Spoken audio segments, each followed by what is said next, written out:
सारे दोस्तों को नमस्कार। और जितने भी leaders of India up to prime minister and president and judiciary, सबको मेरा सीएम एमएलए जितने भी है, मेरा अनुरोध है, ये वीडियो आप देखें। इस देश में कॉन्स्टिट्यूशन का, डेमोक्रेसी का, एडमिशन का चेंज होना बहुत ज़रूरी है।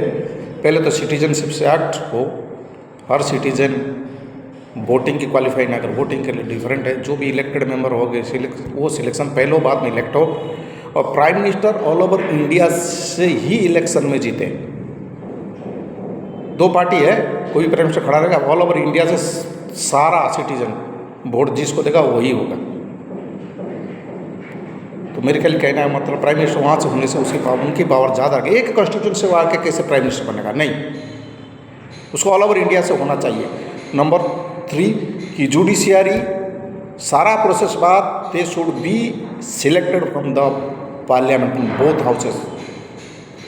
जो प्रेसिडेंट मोहर लगाए फिर जाके उनकी प्रोसेस नहीं होगा।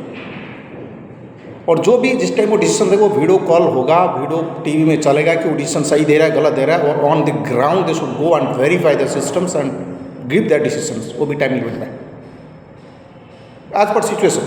और जितने लॉयर है उनको सबको सरकारी किया जाए। एक पॉजिटिव सेक्शन है, नेगेटिव सेक्शन, बहुत लड़ेंगे।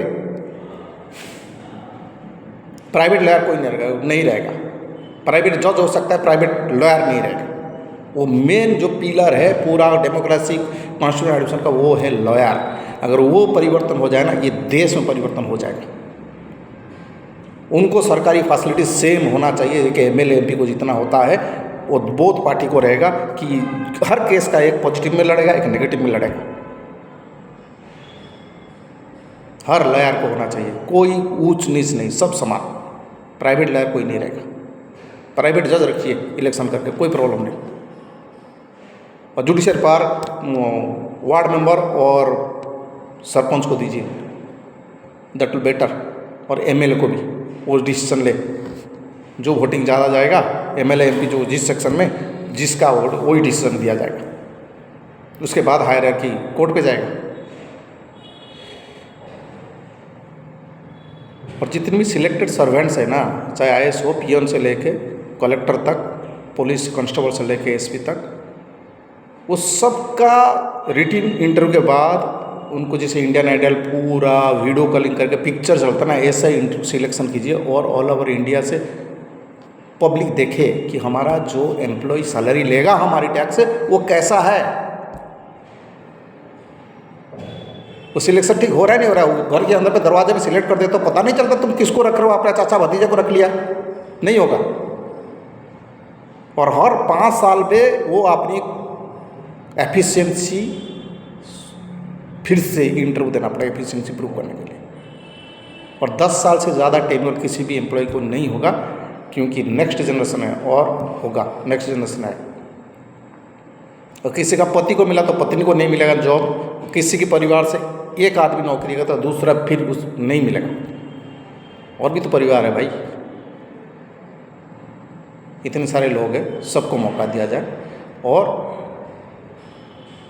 पार्लियामेंट्री सिस्टम जो मैंने बोला था कि वार्ड मेंबर तक वहाँ हो, पंचायत सरपंच हो, वहाँ कंप्यूटर रहे, वोटिंग का ये रहे, सिस्टम रहे, वहाँ पुलिस भी रहे, और वो वार्ड मेंबर पंचायत सरपंच का भी फैसिलिटी है कि एमएलए एमपी को जितना है उतना दिया जाए। वहाँ भी जेट सिक्योरिटी रहे, वो जज टाइप का वो काम करे, जुडिशरी भी रहे, पूरा एकदम ग्राउंड। हमें भाई एरोप्लेन फ्लाइटर नहीं चाहिए, रोड बढ़िया नहीं चाहिए, बड़ी बढ़िया एडमिनिस्ट्रेशन चाहिए सबसे पहले, बाकी सब ठीक हो जाएगा अपने आप।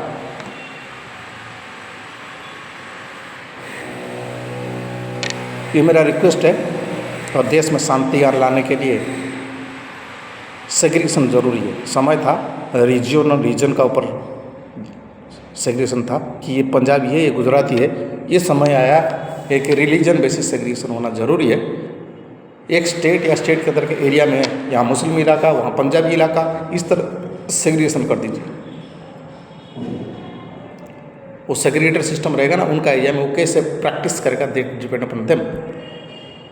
अपना नेता खुद चुनेंगे वो लोग, अपना सिस्टम प्रैक्टिस करे, कोई किसी के इफेक्ट में झगड़ा भी नहीं होगा, शांति रहेगी। और ILP लगा दो, इनर लाइन परमिट। कोई किसके एरिया में इनर लाइन पर परमिशन चाहिए भाई। आप फिर अपनी पंचायत में जुडिस में कौन आया क्या आया, उसके लिए हेडमैन वगैरह चाहिए। इस मामले तो वो कलकत्ता का जाके क्लब देखिए, वो क्लब कितनी बढ़िया काम करे। हर क्लब में एरिया में अगर मियाँ बीवी झगड़ा होता है गांव में भी जाके क्लब पहुंच जाता है। किसी का क्या घर बनाएगा, क्या क्या चाहिए वो देता है, सपोर्ट देते हैं, तुम्हें ढूंढने की जरूरत नहीं है। और गवर्नमेंट भी उन क्लब को पैसा देता है कि जो लड़के बैठे उनका पालना टिकना खर्चा हो, अनएम्प्लॉयमेंट ना रहे। सिमिलरली मेघालय में मैं देखा था, हेडमैन है, अपने इलाके में रहोगे ना, साइन करवा के लाके आना पड़ेगा उसको किराए में रखने के लिए। सिस्टम को फॉलो करना पड़ेगा। आप किसी क्रिश्चियन या मुसलमान से सिस्टम समझ लो, तब जाके होगा, नहीं तो नहीं होगा। वो महात्मा गांधी थे, दोनों देश का पिता, अभी नहीं है। अब ये सिस्टम है, बहुत सारे पढ़े लिखे लड़के सबको मौका दे भाई। आज की डेट में जो तो बेसिक अर्निंग नहीं है, उससे ज़्यादा एक्सपेंडिचर है, एवं अनएम्प्लॉयड ज़्यादा घूम रहे हैं। प्लीज़ आप उसको कुछ सिस्टम पे लाइए, मेरा ये रिक्वेस्ट है, अनुरोध है। और मेरे जीते जी तो लास्ट जितने भी जिंदा रहेंगे ना, लाइफ का तो बहुत दोस्त हार्ट अटैक मर चुके हैं, कोई किधर एक्सीडेंट मर गया है, life we don't know. But आज से मैं नौकरी के बाद यही सोचा हूँ कि भाई तुम लोगों को तो मैं ये देश पर लगूँगा और अपनी आवाज़ उठाऊँगा। ज़रूरत पड़ जाएगा पार्लियामेंट में घुसूँगा, जरूरत पड़े जुडिशरी में घुसूँगा। आप कितनी कंटेम्प्ट ऑफ कोर्ट, कितनी जुडिशरी पार्लियामेंट के तोड़ोगे वो देखो कि मैं हर जगह ओपन करूँगा। एक दिन ये देश की जनता उठ जाएगा और तुमको सिखा भी देगा। आप उससे पहले परिवर्तन लाओ। Thank you.